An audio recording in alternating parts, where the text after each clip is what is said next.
News धमाका live, यहाँ सिर्फ सच ही दिखेगा। आप सभी का न्यूज़ धमाका चैनल में स्वागत है।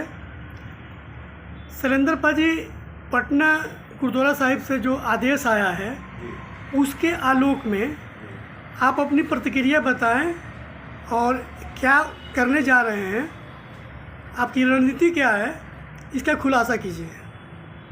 ऐसा है कि देखिए, हम लोग को 6 तारीख को तख्त श्री हरमंदिर जी पटना साहिब गुरुद्वारा कमेटी के जथेदार सिंह साहब यानी रणजीत सिंह जी का एक पत्र हम लोग को प्राप्त हुआ है और उसमें उन्होंने पूरे कोल्हान क्षेत्र में जितने भी गुरुद्वारा कमेटी हैं, इन गुरुद्वारों में जिन गुरुद्वारों का चुनाव नहीं हुआ है उनका चुनाव कराने का जो है उन्होंने आदेश निर्गत किया है। इस संबंध में आज हम लोग की ये CGPC संचालन समिति की एक बैठक संपन्न हुई है। इसमें निर्णय लिया गया है कि 30 अगस्त तक जिन गुरुद्वारों के चुनाव नहीं होते हैं उन गुरुद्वारों से अनुरोध है कि वो अपने चुनाव 30 अगस्त से पहले करवा लें। अगर वो चुनाव नहीं कर पाते हैं तो 30 अगस्त के बाद 1 सितंबर से फर्स्ट वीक में सितंबर सेंट्रल गुरुद्वारा प्रबंधक कमेटी की चुनाव प्रक्रिया जो है वो हम लोग शुरू करेंगे और उसमें हम लोग आपका जो जितने भी गुरुद्वारे हैं हम लोग CGPC संचालन समिति के अगर वो लोग चाहते हैं कि कोई हम लोग से कोई मदद चाहते हैं तो हम लोग उनको मदद देने के लिए तैयार हैं। किन किन गुरुद्वारा का चुनाव नहीं हुआ है? मैं जैसे कहा अभी सीताराम बेरा है, टीमपेट गुरुद्वारा है, उसके बाद आपका सोनारी गुरुद्वारा है, उसके बाद कोयला डूंगरी गुरुद्वारा है। ये 4-5 गुरुद्वारा है जिनका चुनाव नहीं हुआ है अभी तक। और अगर ये 30 अगस्त तक चुनाव हो जाते हैं तो इनको भी जो है हम लोग CGPC सेंट्रल गुरुद्वारा कमेटी के जो चुनाव प्रधान पद का चुनाव होगा उसमें इनको हम लोग शामिल कर लेंगे जिनका चुनाव होगा। अगर चुनाव नहीं होता तो पूर्व की भांति पहले भी जो है एक बार ऐसा हुआ था तो उसमें जिन गुरुद्वारों का चुनाव नहीं हुआ था उनको वंचित कर दिया गया था। उसी प्रकार इस बार भी उन गुरुद्वारों को इसमें वंचित करके सेंट्रल कमेटी के प्रधान पद का चुनाव जो है करवा दिया। रोमी जी, आप बताएं कि इस चुनाव में कोई प्रॉब्लम्स भी आने वाले हैं क्या? नहीं, प्रॉब्लम कोई नहीं आने वाला है, बस सबका साथ है, ऐसा कुछ नहीं। कुछ गुरुद्वारा में अपना लोगों का इलेक्शन का है, अगर वो हो जाएगा तो ठीक है, नहीं होगा तो उनको वंचित कर दिया जाएगा और ऐसा कोई विवाद का कोई बात नहीं है। मंटू जी, आप अपना विचार रखिए इसमें। सबसे पहले तो मैं धन्यवाद देना चाहता हूँ तख्त पटना साहिब के जथेदार जी का, और मैं सभी गुरुद्वारों से यह कहना चाहता हूँ कि आप लोग तख्त पटना साहिब का जो आदेश है उसको माने और उसकी जो प्रक्रिया है उस पर आप लोग आए।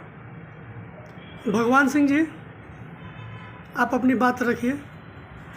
गुरु गोविंद सिंह जी जन्मस्थली तख्त श्री हरमंदिर जी पटना साहिब से जो हम 5 मेंबरी कमेटी का जो ड्यूटी लगाया गया है, हम लोग को अभी इलेक्शन कराने का भी दिया गया है कि निष्पक्ष चुनाव करवाया जाए।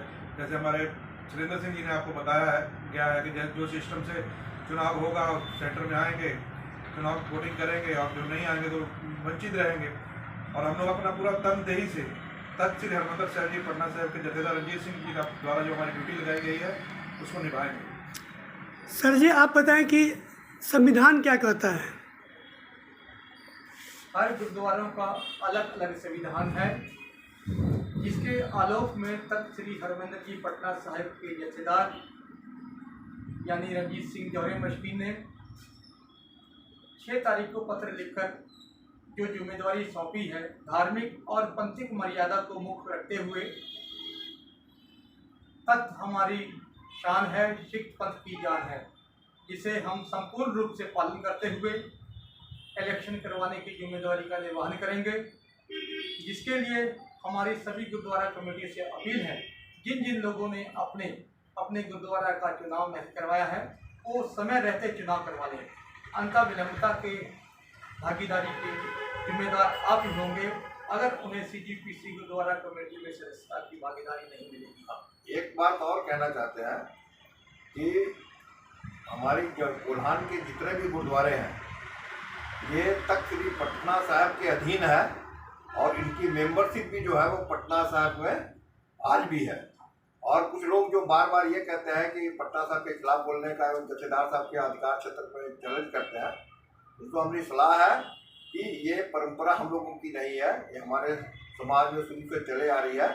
और वैसे भी हम लोग तख्त साहब के जो है खुद जितने गुरुद्वारे हैं यहाँ के सब उनके मेंबर हैं, इसलिए उनका जो आदेश है उसको हर हालत। बताएं कि चुनाव प्रक्रिया सेंट्रल गुरुद्वारा प्रबंधन कमेटी की सितंबर में आप शुरू करने जा रहे हैं, तो पहले चरण में क्या होगा और इसके बाद आगे की रणनीति क्या रहेगी? पहले तो एक तो हम लोग मीटिंग करेंगे, सभी लोगों को बुलाया जाएगा, उसमें सर्वसम्मति से अगर किसी एक आदमी के नाम पर प्रधानगी का जो पद दे दिया जाता है तो ठीक है। अगर सर्वसम्मति नहीं होती है तो उस हालत में सबसे पहले फिर हम लोग जो है सेंट्रल गुरुद्वारा कमेटी का कन्वीनर का चुनाव कराएंगे, और वो जो कन्वीनर चुना जाएगा वो फिर जो है आपका जो सेंट्रल गुरुद्वारा कमेटी के प्रधान पद का चुनाव जो है वो संपन्न करना। कोल्हान में कितने गुरुद्वारे हैं? 34 है, जिसमें 5 का चुनाव नहीं हुआ है जी। तो ये हर हाल में प्रक्रिया शुरू हो जाएगी सितंबर में। बिल्कुल बिल्कुल। आप सभी का धन्यवाद।